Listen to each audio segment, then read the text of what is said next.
ईशान किशन बहुत सारी कंट्रोवर्सीज के बीच में फंसे हुए थे। आपको बता दें कि जब Indian cricket team south Africa गई थी 2 मैचों की टेस्ट सीरीज खेलने, तो उस स्क्वाड में ईशान किशन का नाम शामिल था, लेकिन उसके बाद से वहां से ईशान किशन ने अपना नाम विड्रॉ करवा लिया था, ये कह के कि वो मेंटली थोड़े थक चुके हैं। लेकिन फिर उसके बाद से बीसीसीआई और ईशान किशन के बीच थोड़ी कंट्रोवर्सीज हुई, लेकिन अब फाइनली इन सारी कंट्रोवर्सीज के बीच में ईशान किशन क्रिकेट के मैदान पर क्रिकेट खेलते हुए नजर आए हैं। बिल्कुल श्वेता, बात करूं मैं ईशान किशन की, तो आखिरी मैच जो उन्होंने खेला था भारत के लिए वो 28 नवंबर का दिन था, जब ऑस्ट्रेलिया के साथ उन्होंने T20 मुकाबला खेला था, जो कि वर्ल्ड कप के तुरंत बाद जो सीरीज हमने घर पर ही खेली थी ऑस्ट्रेलिया के साथ, उसमें वो नजर आए थे। लेकिन उसके बाद जब साउथ अफ्रीका दौरे का चयन हुआ था तो स्क्वाड में ईशान किशन का नाम भी शामिल था, लेकिन उन्होंने मेंटल अपनी हेल्थ का कुछ रीजंस का हवाला देते हुए कहीं ना कहीं विड्रॉ कर लिया था नाम। तो और बीसीसीआई ने भी उनके इस चीज़ को सपोर्ट किया था और उनको मतलब इस चीज़ की अनुमति दे दी थी। उन्होंने कहा था कि मेंटल रीजंस की वजह से मैं अभी खेल नहीं पाऊंगा, मैं मतलब कॉन्सेंट्रेट नहीं कर पा रहा हूँ, उसके चलते उन्होंने नाम वापस लिया। लेकिन उसके बाद से अगर 3 महीने तक जो बात करें, ईशान किशन जो है कॉम्पिटिटिव क्रिकेट से कहीं ना कहीं दूर हो गए थे, उसके बाद अब जाकर उनकी वापसी हुई है। लगभग 3 महीने बाद ईशान किशन ने DY पाटिल T20 कप में अब जो है अपना कमबैक दिखाया है। बिल्कुल, वहाँ आरबीआई की तरफ से खेलते हुए नजर आए थे, लेकिन जब उनकी वापसी हुई तो इतनी कुछ धमाकेदार वापसी नहीं हुई, क्योंकि सिर्फ 11 गेंदों में 19 रन बना के वो आउट हो गए। हालांकि विकेट कीपिंग भी करते हुए नजर आए आरबीआई की तरफ से ईशान किशन, लेकिन उनकी जो वापसी थी इतनी ज्यादा कुछ धमाकेदार या फिर कुछ खास नहीं थी, क्योंकि बहुत सारी कॉन्ट्रोवर्सीज का शिकार थे ईशान किशन। क्योंकि ऐसा माना जाता है कि चले साउथ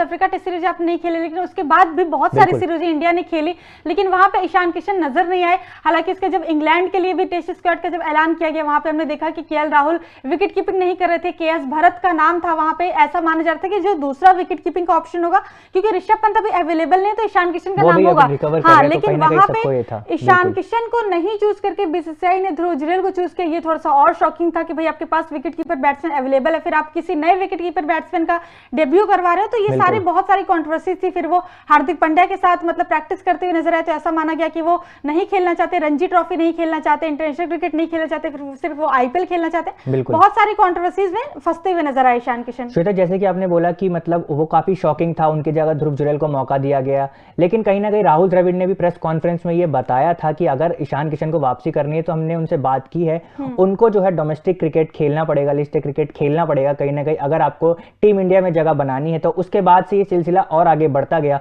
फिर बीसीसीआई के जो सेक्रेटरी हैं जय शाह, उन्होंने भी एक मतलब जब एक इवेंट के दौरान ये बोला था कि अगर किसी भी यंगस्टर को टीम में वापसी करनी है, या कोई भी एक्सपीरियंस खिलाड़ी है जो सिर्फ NCA में अगर रिकवर नहीं हो रहा है और चोटिल नहीं है, तो अगर उसको इंडियन टीम में अपनी जगह पानी है तो कहीं ना कहीं उसको लिस्ट क्रिकेट और डोमेस्टिक क्रिकेट खेलना ही होगा, रणजी अपने मतलब स्टेट के लिए कहीं ना कहीं खेलना होगा, तब जाकर ही आपको मतलब टीम में आपका चयन हो सकता है। बिल्कुल, अभी रणजी का भी सीजन चल रहा था, हमने वहां देखा कि मतलब झारखंड की तरफ से खेलते हैं ईशान किशन, लेकिन वहां भी खेलते हुए नजर नहीं आए। बार बार उन्हें बोला गया, जब इंग्लैंड के लिए जब तीसरे, चौथे और 5वें मुकाबले के लिए जब स्क्वाड का ऐलान भी किया जाने वाला था इंडियन टीम का, तब भी ऐसी खबरें आ रही थी कि अगर रणजी खेल लेते हैं, एक मुकाबला भी अगर खेल लेते हैं ईशान किशन, तो शायद उन्हें मौका मिल जाएगा। लेकिन ईशान किशन मतलब पता नहीं उन्हें क्या हुआ था कि वो रणजी ही नहीं खेलने आए, झारखंड की तरफ से एक भी मुकाबला उन्होंने नहीं खेला। लेकिन अब फाइनली ये अच्छी बात है कि चलिए अपना एटीट्यूड और ईगो जो भी था उन्होंने साइड में रखा। हालांकि एक साइड से अगर देखें तो लोग बोलेंगे कि ईशान किशन की भी गलती है, लेकिन एक साइड से अगर देखें तो हमने देखा है कि लास्ट ईयर में जितने भी क्रिकेट के टूर्नामेंट इंडियन टीम ने खेले,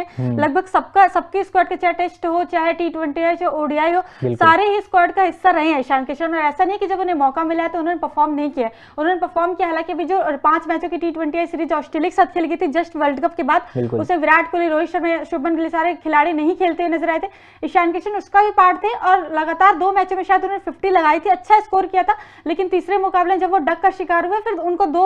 मुकाबलों से ड्रॉप कर दिया गया। फिर ऐसा कहीं ना कहीं माना गया कि शायद उन्हें रेस्ट दिया हो साउथ अफ्रीका से, क्योंकि उसके बाद फिर साउथ अफ्रीका सीरीज हमारी स्टार्ट होने वाली थी। लेकिन उसके बाद हमने देखा कि ईशान किशन फिर नजर ही नहीं आया, तो कहीं ना कहीं ईशान किशन की भी गलती नहीं है, उन्हें मतलब मौके नहीं इतने ज्यादा मिले। मेरा तो ये मानना है कि उन्हें मौके भी इतने ज्यादा नहीं मिले, तो कहीं ना कहीं वो गुस्सा होता है खिलाड़ी के दिमाग। लेकिन श्वेता, मुझे लगता है कहीं ना कहीं जिस तरह से कोच राहुल द्रविड़ ने भी उनको बोला था कि आप मैंने खुद उनसे बात करी थी, ईशान किशन को बताया था पर्सनली कि आप जाकर डोमेस्टिक क्रिकेट खेलो, रणजी खेलो, लेकिन उन्होंने रणजी नहीं खेला। और लेकिन ऐसा भी नहीं है कि आप कोई किसी इंजरी से जूझ रहे हैं, आप रणजी नहीं खेल रहे और आप जाके बड़ौदा में प्रैक्टिस कर रहे हैं हार्दिक पांड्या के साथ सीधा IPL की, जिसमें अभी इतना समय बाकी था। तो कहीं ना कहीं मुझे लगता है अगर कुछ मुकाबले वो रणजी के खेल लेते तो उनके लिए बेनिफिशियल होता, कहीं ना कहीं टीम इंडिया में वापसी की जगह उनकी बन सकती थी। बिल्कुल, बाकी आपका इस पूरी खबर पे क्या कहना है कमेंट सेक्शन में कमेंट करके हमें जरूर बताएं, और साथ ही साथ तूफान स्पोर्ट्स को लाइक, शेयर एंड सब्सक्राइब करना बिल्कुल भी न भूलें।